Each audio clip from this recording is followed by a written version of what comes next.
So is this a triumph for his opponents, or does it guarantee him victory in November? And would a Trump win be good for Britain? Well, let's have a listen to Donald Trump reacting to the news of this verdict. It was very unfair. We weren't allowed to use our election expert under any circumstances. You saw what happened to some of the witnesses that were on our side. They were literally crucified by this man who looks like an angel, but he's really a devil. Well, pretty demonstrative language as always, but is this a political win for Donald Trump?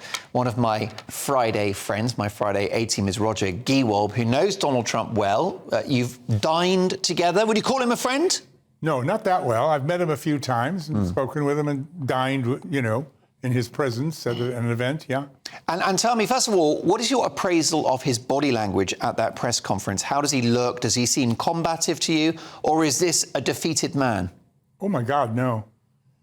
A friend of mine, well, I suppose I shouldn't say, but is about to write a book about his extraordinary capability to withstand this sort of stuff. I mean, this is a fit-up. This is so obvious. It's caused, you know, the election here is boring as heck. But in America, it's very exciting because things are more polarized now than ever between the two sides. And it's becoming more and more obvious. Trump will have, they say, $1 billion in his campaign fund in a month as a result of this. It's becoming more and more obvious how the money powers behind Joe, Obama, Biden, and the other Democrats have fitted Trump up and doing everything they can. Let me just give you one example. E. Jean Carroll, the his rape accuser, dreadful person who accused him of sexual assault and defamation and has a judgment, which Trump has appealed for $88 million against him from a New York court. First of all, she did win her civil case against Trump for this allegation of sexual assault. It's a civil case. She won the case, but she won it in Manhattan from a New York jury. I mean, Brits don't know. Every big city in America, the state governor and the city mayor is going to be a left-wing Democrat. It's been that way for years. They wanted to change the venue. They wouldn't give it to him. But the point about this, very quickly, is the Adult Survival Act was passed exactly 2 years ago. And what it says is, if you were raped or sexually abused 50 years ago and you just come forward now, you're barred, as you are here, by the statute of limitations. Well, we're going to let you file your suit now if you file it in the next 12 months. And everybody knows the New York state enacted that piece of legislation just to allow her to sue Trump. And if you look through all the different lawsuits and everything else, you'll see examples of this sort of fixing and rigging. And I, as an American lawyer, whether you're pro-Trump, anti-Trump, Democratic, Republican, I am repulsed that they have hijacked politicians, my legal system, to use as what they're now calling lawfare, as in warfare. It's political and effectively it's undemocratic. I mean, I am no fan of Trump. I think he is a populist. I think he's authoritarian. I care about economics and he's incredibly protectionist. He doesn't want to open up the US to free trade, and that is what I care about the most. But actually, I think that Trump himself, the fact that he has been so demonized and so targeted by the legal system, by the judiciary, and actually by the system as a whole, it's almost as though everybody is out to get him. The fact that the electoral system effectively means that it's pegged against him, I think it's undemocratic, and it's disgraceful that this is happening in the leader of the free world. So do you think, Alex, that this is a PR coup for Donald Trump? Will this sort of make him a martyr and help him win in November? I do, and there's a couple of things that Roger said in the break, and you put to Roger. One is, I said to Roger, what's he like when you're in his company? Yeah. He said he's fantastic. See, I don't see Trump as being kind, warm, likeable, but I have met other people like Roger who've been in his company and they say he is. But when you watch that news footage, and we will see it again and again and again at the top of every hour on GB News tonight, watch his body language, Mark. You mentioned body language. He's doing this all the time. He's kindly, very accepting, and bringing you in. And earlier today, he was talking directly to the American citizens about the people who have been fighting, the veterans who have been fighting, and that they were living on the streets and that immigrants were living in luxury hotels. He was talking directly to the voters. The thing about him is he's not a politician. What you see is what you get.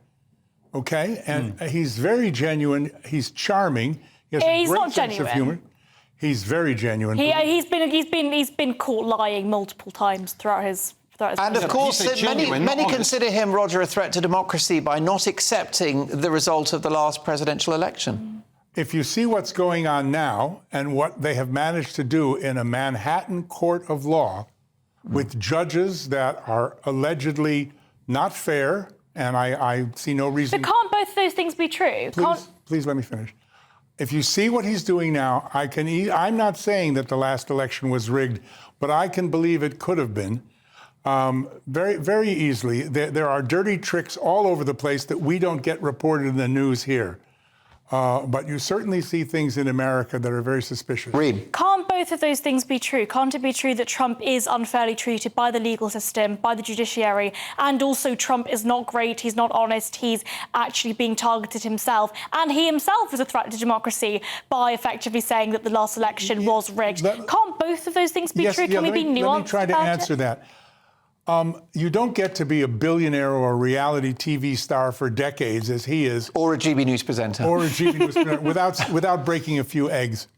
And when I interviewed Nigel Farage about why we have such bad leaders in the West, he gave a very good answer. He said, because we used to have people like Eisenhower and Trump and President Truman who had accomplished something in the world and want to put something back. However they accomplished it, a few dirty tricks or whatever they had to do, fine. But they want to put something back. Now we have Oxbridge PPE, career politicians, and that's all they worry about is their job. That's why we've got the situation that they do. So it is possible to be both.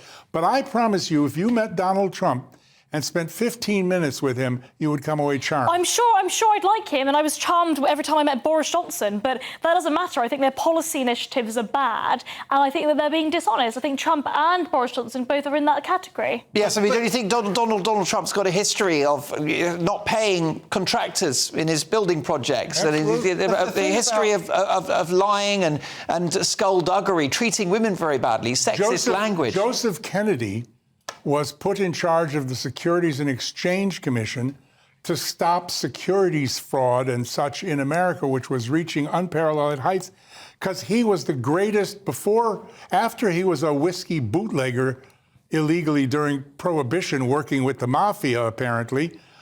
He then became the largest stock manipulator in America, and you needed a crook to catch a crook. Right, OK, well, there you go. Alex. Well, I was just going to say, they say that likability is 60% of getting a job or winning a friend or being a success in business. Yes. If Donald Trump could bottle that and hang on to some of that, he would just easily smash We're just talking about personalities. I'm sure he's very likeable if you meet him. That's so important, but his personality isn't coming across. But that's not going to make the American people feel better. That's not going to make them economically better. It's not going to make them substantially better. Right. He's not going to win by making the people feel... Remember, he's a TV star for 30 years.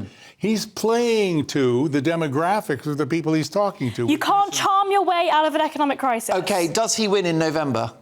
I think so, yes. Alex? Definitely. Roger? Beyond doubt. Could he be in jail? Would that stop him winning? Okay. Legally, wouldn't. First of all... Briefly, if you can. He will appeal whatever he... And that keeps him out of jail? He will appeal whatever he's convicted of. It'll probably go beyond November, but if they are able to manipulate things fraudulently to the extent where they can put him in jail, he can serve as a president and pardon himself in 2 minutes, turn around...